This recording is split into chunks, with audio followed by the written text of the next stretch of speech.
About 5 o'clock, I heard the alarm and the stairways go off, and I smelled smoke, and that's when I knew that our house was on fire. A rude awakening for Katie Malmberg and the tenants of 3 Shermantown Road in Glens Falls as flames forced them out into the street. Glens Falls Fire Chief James Scramble says as of right now, he isn't sure if the building is a complete loss, but says it was difficult to put out because of the architecture inside. Is it considered a complete loss at this point? It's hard for me to say. The roof was pretty much completely lost, and the rear of the structure is pretty much completely lost.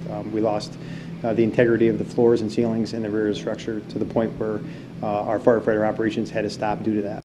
Katie Malmberg lived on the first floor and woke up to the smell of smoke.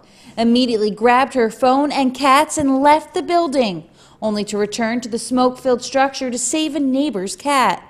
Well, you never really picture, your house catching on fire or anything, so we really don't know what to do right now. We're just going to stay with my parents until we figure everything out. The fire started in one of the lowest apartments, where a pan was left on the stove for several hours and eventually started fire. Yes, that apartment was unoccupied. The people left that apartment about 4 p.m. and from there, we figure it was inadvertently left on at that time, and the fire took that long to break out because the pan originally was full of water.